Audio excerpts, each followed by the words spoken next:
বিসমিল্লাহির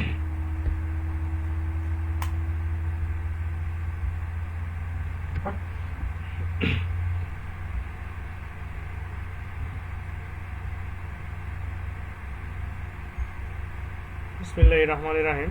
সুপ্রিয় শিক্ষার্থীরা, ব্রাহ্মণবাড়িয়া অনলাইন স্কুলের পক্ষ থেকে তোমাদেরকে স্বাগতম জানাচ্ছি। আমি আমিনুল হক, সহকারী শিক্ষক, আশুগঞ্জ তাপবিদ্যুৎ কেন্দ্র উচ্চ বিদ্যালয়, আশুগঞ্জ, ব্রাহ্মণবাড়িয়া।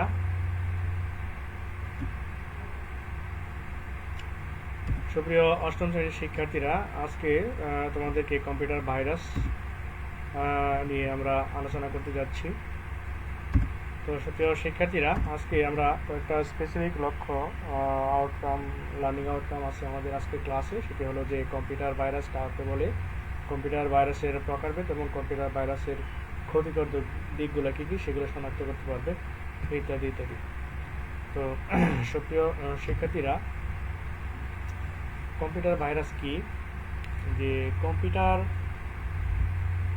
আমরা যখন ইন্টারনেট ব্যবহার করি বা এরকম কম্পিউটার ব্যবহার করি, কম্পিউটার মাধ্যমে ইন্টারনেট ব্যবহার করে থাকি, তো কম্পিউটার ব্যবহারকারী যারা আছি, তো সবাই কম বেশি এরকম কম্পিউটার ভাইরাসের সাথে আমরা এরকম পরিচিত আছি, যেটা অনেক সময় আমাদের অনেক বিরক্তির কারণ এবং ক্ষতির কারণ হয়ে দাঁড়ায়। তো কম্পিউটার ভাইরাস হলো এক ধরনের ক্ষতিকারক সফটওয়্যার যা পুনরায় উৎপাদনে সক্ষম এবং এক কম্পিউটার থেকে অন্য কম্পিউটারে সংক্রমিত হতে পারে। তো এরকম অনেক যারা খারাপ উদ্দেশ্য নিয়ে অনেক ব্যক্তি এরকম কম্পিউটার ভাইরাস বা কম্পিউটার ভাইরাস প্রোগ্রামগুলো তারা তৈরি করে থাকে। তো আরেকভাবে যদি আমরা বলি যে প্রোগ্রাম কম্পিউটার মেমোরিতে গোপনে বিস্তার লাভ করে মূল্যবান প্রোগ্রাম ও তথ্য নষ্ট করা ছাড়া ও কম্পিউটারকে অচল করে দেয়, এই ধরনের প্রোগ্রামকে ভাইরাস বলা হয় বা কম্পিউটার ভাইরাস বলা হয়। তো সুপ্রিয় শিক্ষার্থীরা, কম্পিউটার ভাইরাসের ইতিহাসটা কি এবং কখন থেকে কম্পিউটার ভাইরাসের শুরু হলো এবং কে প্রথম তৈরি করে, নিশ্চয়ই তোমাদের জানতে ইচ্ছে করতেছে। তো সুপ্রিয় শিক্ষার্থীরা, দেখো, কম্পিউটার ভাইরাস সফটওয়্যার প্রথম নামকরণ করে আমেরিকার কম্পিউটার বিজ্ঞানী ফ্রেডরিক বি কোহেন। আর ভাইরাস শব্দটির পূর্ণরূপ vital information and resources under siege, যার বাংলা অর্থ হল গুরুত্বপূর্ণ তথ্যসমূহ দখলে নেওয়া হয়েছে বা প্রতিসাধন করা হয়েছে। তো ভাইরাসের পূর্ণরূপ কি? Vital information and resources under siege. আর প্রথম ক্ষতিকর কম্পিউটার ভাইরাস এল ক্লোনার, এটা 1982 সালে তৈরি করা হয়, আবিষ্কার করেন রিচার্ড স্কেরনিনা। আর এছাড়াও বিভিন্ন ধরনের কম্পিউটার ভাইরাস রয়েছে। আর ভাইরাসে তোমরা জানো, গত ক্লাসে তোমরা জেনেছিলে যে ম্যালওয়্যার 3 ধরনের, ক্ষতিকর প্রোগ্রামগুলো 3 ধরনের। একটা হলো কম্পিউটার ভাইরাস, আরেকটা কম্পিউটার ওয়ার্ম, আরেকটা হলো ট্রোজান হর্স। তো আমরা মূলত কম্পিউটার ভাইরাস নিয়ে আলোচনা করতেছি। তো তোমরা জানো যে কম্পিউটার ওয়ার্ম এবং কম্পিউটার ভাইরাসের মধ্যে ডিফারেন্সটা হলো, ওয়ার্ম একা নিজে নেটওয়ার্কের এক কম্পিউটার থেকে অন্য কম্পিউটারে ছড়িয়ে পড়তে পারে বা নেটওয়ার্কে বিস্তার লাভ করতে পারে, কিন্তু ভাইরাস ব্যবহারকারীর সাহায্য ছাড়া ছড়িয়ে পড়তে পারে না। তবে ভাইরাস নিজের কপি পুনরুৎপাদন করতে পারে। ভাইরাস নিজের কপি তৈরি করতে পারে। ব্যবহারকারীর অজান্তেও কম্পিউটারকে আক্রমণ করে, তবে ব্যবহারকারীর অজান্তে হলেও ব্যবহারকারী কিন্তু হেল্পের প্রয়োজন হয়। তো সুপ্রিয় শিক্ষার্থীরা, এরকম দেখা যায় অনেক সময় আমরা ইন্টারনেট ব্যবহার করার সময় অনেক সফটওয়্যার ডাউনলোড দিই বা অটোমেটিক্যালি এরকম ইনস্টল হয়ে যায়। তো এরকম অযাচিত কিছু সফটওয়্যার যখন ইনস্টল হয়, তখন মনে করবে এর সাথে ভাইরাসের কোনো লিঙ্ক আছে। তো ডাউনলোড করার সময় ভাইরাসটাও কপি হয়ে অনেক সময় ডাউনলোড হয়ে যায়। তো এরকম যখন আমরা ইন্টারনেট ব্যবহার করব, ইউটিউব ব্যবহার করব, এরকম বিভিন্ন জিনিস সার্চ করব, তখন আমাদের কিন্তু একটু সতর্ক থাকতে হবে। তা না হলে এরকম বিভিন্ন ভাইরাস কিন্তু এরকম কম্পিউটারে ইনস্টল হয়ে যাবে। যেটা আমার অনেক ক্ষতির কারণ হয়ে যেতে পারে। তো সুপ্রিয় শিক্ষার্থীরা, তো তোমরা বুঝতে পেরেছো যে ভাইরাস কি, যেটা বিকৃতি বা করাপ্ট হয় কেন। তোমার খাতা একটু নোট করে রেখে নিবে। ওকে সুপ্রিয় শিক্ষার্থীরা, তো দেখো কম্পিউটার ভাইরাস যে কথা বলছিলাম, যে এক কম্পিউটার থেকে অন্য কম্পিউটারে কিছু কপি করার সময়ও ভাইরাস কপি হয়ে যেতে পারে। তার মানে মনে করো আমার পেন ড্রাইভ আছে, আমার পেন ড্রাইভে যদি কোনো ভাইরাস থাকে, তখন এই পেন ড্রাইভটা যে কম্পিউটারে প্রবেশ করাবো কোনো কিছু ফাইল নেওয়ার জন্য, তখন ওই কম্পিউটারে প্রবেশ করানোর ফলে কম্পিউটারে যখন পেন ড্রাইভে আমি ক্লিক করব, তখন পেন ড্রাইভ থেকে ভাইরাসটা কম্পিউটারে যেতে পারে। অথবা যদি কম্পিউটারে ভাইরাস থাকে, সেই কম্পিউটারে ভাইরাসটাও পেন ড্রাইভে আসতে পারে। তার মানে এক কম্পিউটার থেকে অন্য কম্পিউটারে আমরা যখন কোনো কিছু কপি করি, হ্যাঁ, এটা পেন ড্রাইভ হতে পারে, সিডি হতে পারে, অথবা ইন্টারনেট হতে পারে, এরকম। তো এই সমস্ত কপি করার সময় অনেক সময় কিন্তু ভাইরাস কপি হয়ে যেতে পারে।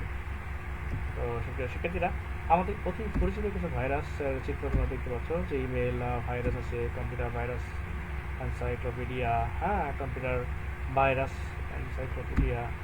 ওকে, তারপরে আছে কিছু ম্যালওয়্যার। তো সংক্ষেপে আমরা যদি এটা একটা লিস্ট করি তোমাদের পাঠ্য বইয়ের আলোকে, এরকম হাজার হাজার কম্পিউটার ভাইরাস রয়েছে। তো তোমাদের কম্পিউটারে এরকম তোমাদের পাঠ্য বইয়ে কয়েকটা ভাইরাসের নাম আছে, যেমন ভিয়েনা, তারপরে আছে নিমডা, পিংপং, তারপরে Michael Angelo, brain virus, Jerusalem, এরকম অনেক ভাইরাসের নাম আছে, তোমরা একটু দেখলেই বুঝতে পারবে। তবে এই সমস্ত ভাইরাসের মধ্যে আরেকটা ভাইরাস আছে, সেটা হলো CIS ভাইরাস, চেরনোবিল ভাইরাস বলা হয়। তো প্রতি বছর 26 এপ্রিল এই ভাইরাসটা সক্রিয় হতো এবং কম্পিউটারের হার্ড ডিস্ককে ফর্মেট করে দিত। এখন বর্তমানে এটা নিষ্ক্রিয় অবস্থায় আছে। তো এই CIS ভাইরাসকে বলা হয় মাদার অফ অল ভাইরাস। এটা অনেক ডেঞ্জারাস একটা virus, CIS virus, Chernobyl virus. তো সুপ্রিয় শিক্ষার্থীরা, এখন এই যে আমাদের কম্পিউটার যে ভাইরাসগুলো আছে, এই ভাইরাসগুলোকে মূলত দুই ভাগে ভাগ করা যায়। একটা হলো নন রেসিডেন্ট ভাইরাস বা অনিবাসী ভাইরাস, আর একটা হলো রেসিডেন্ট ভাইরাস বা নিবাসী ভাইরাস। তো রেসিডেন্ট এবং নন রেসিডেন্ট, নিবাসী এবং অনিবাসী। তো নিবাসী ভাইরাস হলো স্থায়ী ভাইরাস, আমরা বুঝতে পারতেছি এটা কেন নিবাসী ভাইরাস বলা হয়, এবং নন রেসিডেন্ট ভাইরাসগুলোকে কেন নন রেসিডেন্ট ভাইরাস বলা হয়। তো এই দুই ধরনের ভাইরাসের মধ্যে অনেক সময় তোমার এই নিবাসী ভাইরাস যেটা রেসিডেন্ট ভাইরাস এটা মোর ডেঞ্জারাস। ওকে, তো আমি একটু এক্সপ্লেন করতেছি যেটি কীভাবে কাজ করে। ধরো তোমার কম্পিউটারে যখন কোনো একটা ভাইরাস অ্যাটাক করবে, আক্রমণ করবে, তখন সেই আক্রমণটা শুধু ফার্স্ট টাইম হবে, একবার আক্রমণ হবে। তার মানে তোমার কম্পিউটারে কোনো একটা ভাইরাস যখন প্রবেশ করবে, প্রবেশ করার পরে তোমার কম্পিউটারের কোন কোন ফাইলকে অ্যাটাক করা যায়, আক্রমণ করা যায়, হ্যাঁ, সেই আক্রমণটা একবারেই করে ভাইরাসটা নিষ্ক্রিয় হয়ে যাবে। এটা হলো তোমার একটা ওয়ে। আর এটাকে বলা হচ্ছে নন রেসিডেন্ট ভাইরাস। তার মানে ভাইরাসটা কম্পিউটারে অ্যাটাক বা আক্রমণ করবে, কম্পিউটারে ক্ষতি সাধন করবে জাস্ট ওয়ান টাইম। আর রেসিডেন্ট ভাইরাস এটা অনেকটা তোমার এরকম মানে গুপ্ত ঘাতকের মতো, এরকম কম্পিউটারে একবার আক্রমণ করবে, কোন কোন ফাইলকে আক্রমণ করা যায় সেগুলোকে আক্রমণ করে বিভিন্ন ফাইলের যে এক্সি ফাইল আছে সেগুলোর সাথে নিজের কোডটাকে লুকিয়ে রাখবে এবং ঘাপটি মেরে বসে থাকবে। এবং পরবর্তীতে যখনই কোনো সফটওয়্যার ইনস্টল করা হবে বা ডেটা আসবে, তখনও বারবার সে ওই ভাইরাসটা আবার বারবার কম্পিউটারকে আক্রমণ করবে। মানে এটা মানে করতেই থাকবে, আক্রমণ করতেই থাকবে। এরকম তোমার কম্পিউটারে লুকাই থাকবে এক্সি ফাইলের সাথে, এক্সিকিউটেবল ফাইলের সাথে। আক্রমণ করার পরে ওকে, একবার আক্রমণ করেই সে নিষ্ক্রিয় হয়ে যায় না, সে আবার মানে আশা বসে থাকে। এবং যখন নতুন কোনো সফটওয়্যার ইনস্টল হয় বা নতুন কোনো তথ্য কম্পিউটারে প্রবেশ করানো হয়, সাথে সাথে সেটাকে আবার সে অ্যাটাক করে বসে বা আক্রমণ করে বসে। তো এটা মোর dangerous than the non residential virus. তো এই জন্য কম্পিউটার ভাইরাসকে মূলত দুই ভাগে ভাগ করা যায়। একটা হলো নন রেসিডেন্স ভাইরাস, আর একটা হলো রেসিডেন্স ভাইরাস বা নিবাসী ভাইরাস। তো বি কেয়ারফুল, মনে রাখবে যে resident virus something is dangerous more than the non-resident virus. তো তোমরা তোমাদের পাঠ্য বইটা একটু পড়লে আরও এক্সপ্লেন জানতে পারবে। তো আমি সংক্ষেপে এটার মূল যে কাজ করার যে সিস্টেমটা সেটা আমি তোমাদের উপস্থাপন করলাম। এখন কম্পিউটার ভাইরাস কাকে বলে, কম্পিউটার ভাইরাস কত প্রকার, কী সম্বন্ধে তোমরা বলতে পারবে। তো সুপ্রিয় শিক্ষার্থীরা, এখন দেখো এই কম্পিউটার ভাইরাস আমাদের কি কি ক্ষতি সাধন করতে পারে বা আমাদের কম্পিউটারে। তো এটার আসলে ভাইরাসের অনেক ধরনের ক্ষতিকর দিক রয়েছে। আমরা তোমাদের পাঠ্য বইয়ের আলোকে জাস্ট কয়েকটা কথা বলবো। ওকে, যেমন ইন্টারনেট সিস্টেম ধ্বংস করে দেয় ভাইরাস। ওকে, তারপরে আছে তোমার কম্পিউটারের গতি কমে যায়। এটা মোর ভেরি ভেরি ইম্পর্টেন্ট। আমাদের কম্পিউটার যখন আমরা কাজ করি, কোন একটা ফাইল যখন ওপেন করি, অনেক সময় লাগতে পারে, অনেক বেশি সময় লাগে, তখন কিন্তু একটা বিরক্তির কারণ হয়ে যাবে। তো এরকম অনেক ধরনের ভাইরাস যেগুলো আমাদের কম্পিউটারে যখন ইনস্টল হয়, তখন কিন্তু কম্পিউটারের যে স্বাভাবিক যে কাজের গতি, সেই স্বাভাবিক কাজের গতিটা অনেক কমে যায়, একটা স্লো মানে হয়ে যায়।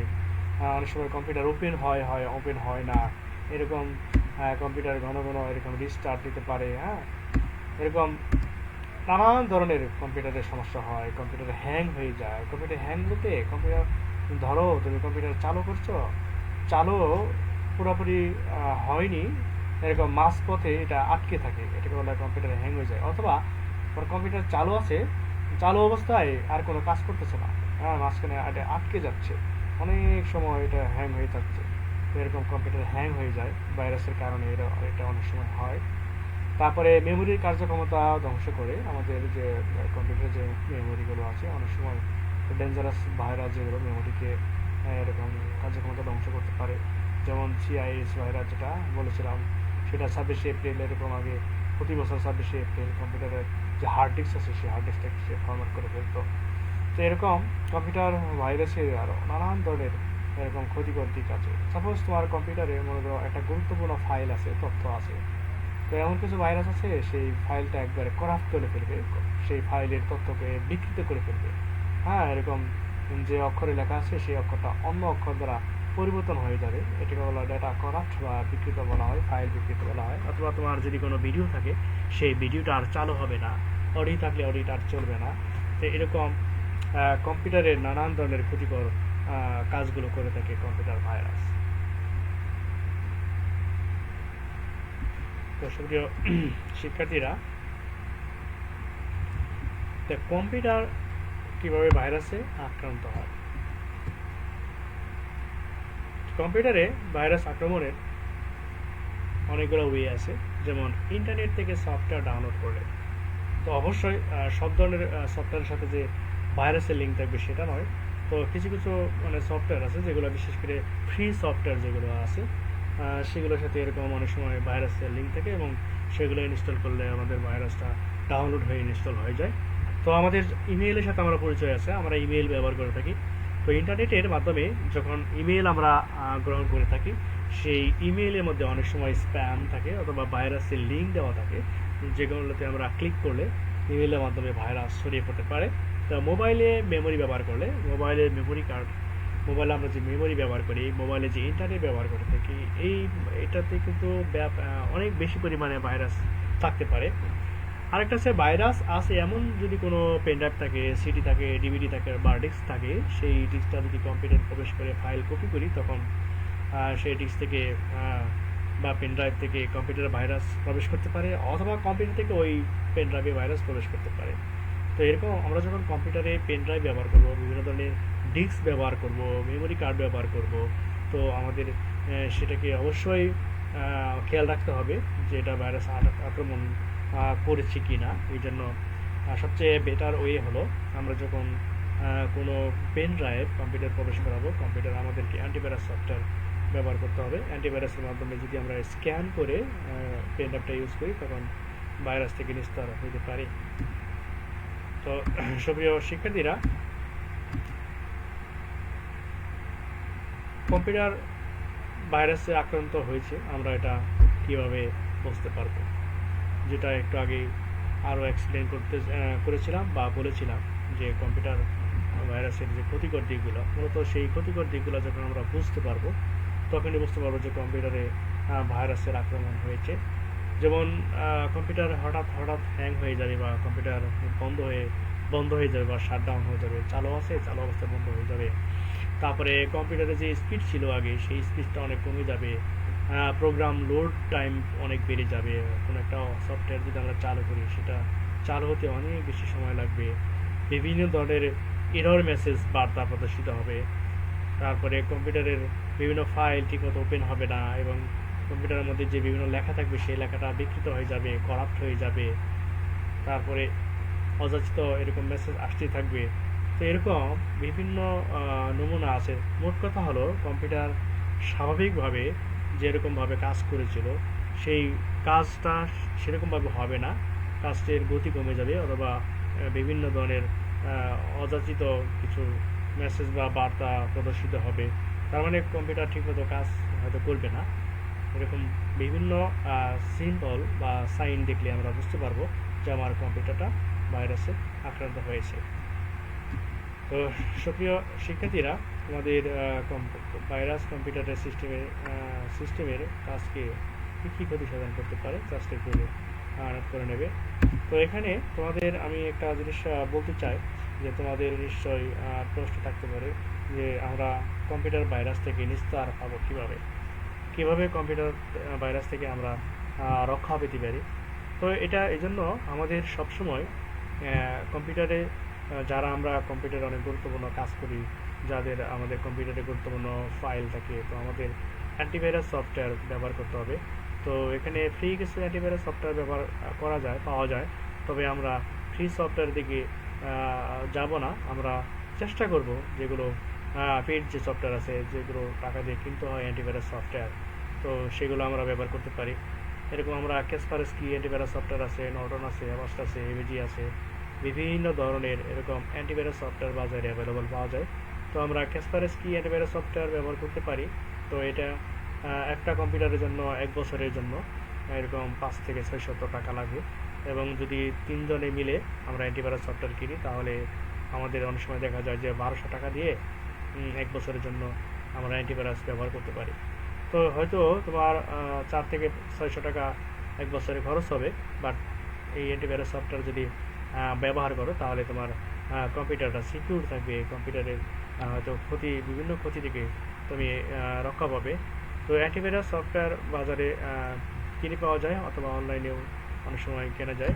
তো মোট কথা হলো আমার কম্পিউটারে যদি আমি এরকম একটা ক্যাসপারস্কি বা নর্টন বা অ্যাভাস্ট এরকম অ্যান্টিভাইরাস সফটওয়্যার যদি আমি ইনস্টল করি, ব্যবহার করে থাকি, তারপরে আমার যে কাজটা করতে হবে সেটা হলো, এই যে আমি অ্যান্টিভাইরাস সফটওয়্যার ব্যবহার করলাম, মনে করো যে ক্যাসপারস্কি আমি ব্যবহার করতেছি, তো আমার এরকম মাঝে মধ্যে এই সফটওয়্যারটাকে আমার আপডেট করতে হয়, কারণ অ্যান্টিভাইরাস সফটওয়্যারগুলো সবসময় এরকম পরিবর্তন হয়, কিছু কোড চেঞ্জ হয়, নতুন নতুন কিছু ভাইরাস যেগুলো ধরা পড়ে সেগুলো প্যাটার্নও এরকম অ্যান্টিভাইরাস সফটওয়্যারে দেওয়া হয় বা আপডেট করা হয়। তো অ্যান্টিভাইরাস সফটওয়্যার এক ধরনের সফটওয়্যার যেটা কী করে এরকম যে ভাইরাস আছে সেই ভাইরাসের, পৃথিবীতে যত ধরনের ভাইরাস আছে, কম্পিউটার ভাইরাস আছে, সেই ভাইরাসের একটা নমুনা অ্যান্টিভাইরাস সফটওয়্যারকে দেওয়া হয়।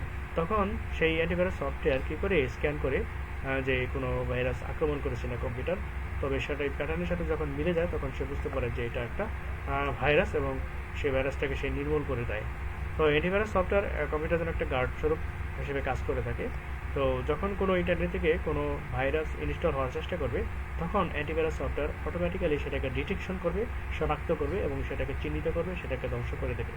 তার মানে আমরা যদি অ্যান্টিভাইরাস সফটওয়্যার ব্যবহার করে থাকি, এবং শুধু অ্যান্টিভাইরাস সফটওয়্যার ব্যবহার করলেই হবে না, সেই অ্যান্টিভাইরাস সফটওয়্যারটাকে সবসময় আপডেট রাখতে হবে। প্রতিদিন আমরা একবার করে আপডেট করতে পারি, অথবা একদিন পর পরে আপডেট করতে পারি। তো আপডেট যদি না থাকে তাহলে লেটেস্ট যদি কোনো ভাইরাস থাকে সেই ভাইরাসটা কিন্তু অ্যান্টিভাইরাস সফটওয়্যার শনাক্ত করতে পারবে না। এই জন্য আমরা যখন অ্যান্টিভাইরাস সফটওয়্যার ব্যবহার করব, সেই অ্যান্টিভাইরাস সফটওয়্যারটাকে নিয়মিত আপডেট রাখতে হবে, আপ টু ডেট রাখতে হবে। অবশ্যই লাইসেন্সদারি অ্যান্টিভাইরাস সফটওয়্যার ব্যবহার করতে হবে। তাহলে আমরা আশা করতে পারি যে আমাদের কম্পিউটারটা ভাইরাস থেকে আমরা মুক্ত রাখতে পারবো। আর যদি কম্পিউটার ভাইরাস যদি আক্রমণ হয়েই যায়, অ্যাটাক হয়ে যায়, তখন বিভিন্ন রিকভারি টুলস বা রিকভারি সফটওয়্যার ব্যবহার করতে পারি, এবং অ্যান্টিভাইরাস সফটওয়্যার ইনস্টল করে সেটাকে স্ক্যান করতে পারি। তো বিভিন্ন ওয়েতে আমরা চেষ্টা করব যাতে আমাদের কম্পিউটার বা আইসিটি ডিভাইস ব্যবহার করার সময় আমরা এরকম ভাইরাস থেকে মুক্ত থাকতে পারি, সেই চেষ্টা আমাদের করতে হবে। তো সর্বোপরি আমি তোমাদের যেটা বলতে চাই সেটা হলো যে আমাদের আইসিটি ডিভাইস ব্যবহার করার সময়, বিশেষ করে তথ্য আদান প্রদান করার সময়, ইন্টারনেট ব্যবহার করার সময় আমাদের ভাইরাসের বিষয়টি অবশ্যই সতর্ক থাকতে হবে। তো যার কম্পিউটারে ভাইরাস আক্রমণ হয়েছে সেই কিন্তু বুঝতে পারে যে এটার ভয়াবহতা কতটা কঠিন, কারণ তোমার অনেক বছরের অনেক সময়ের এটা কাজ থাকতে পারে, কিন্তু বাইরে যখন আক্রমণ হবে নিমেষেই দেখবা যে সেই কাজটা নষ্ট হয়ে গেছে, তখন তোমার অনেক খারাপ লাগবে। তো সুপ্রিয় শিক্ষার্থীরা, আশা করি তোমরা কম্পিউটার ভাইরাস সম্পর্কে মোটামুটি একটা ধারণা পেয়েছো। কম্পিউটার ভাইরাস কি, কম্পিউটার ভাইরাস প্রথম কে তৈরি করেন, ভাইরাসের পুনরূপ কি, কম্পিউটার ভাইরাস গুলাকে কয় ভাগে ভাগ করা যায়, এবং কম্পিউটার ভাইরাসের ক্ষতিকর দিকগুলো কী কী, এবং কীভাবে চিনতে পারবো যে আমার কম্পিউটার ভাইরাস আক্রমণ হয়েছে, এবং আমি কিভাবে আমার কম্পিউটারটাকে, আইসিটি ডিভাইসকে ভাইরাস থেকে মুক্ত রাখতে পারি বা সুরক্ষা দিতে পারি, সেই বিষয়ে আমাদের যে অ্যান্টিভাইরাস সফটওয়্যার ব্যবহার করতে হবে এবং সেটা আপডেট সফটওয়্যার ব্যবহার করতে হবে, সে বিষয়ে তোমরা মোটামুটি ধারণা পেয়েছো। আশা করি তোমাদের পাঠ্য বইটা তোমরা মনোযোগ দিয়ে যদি আবার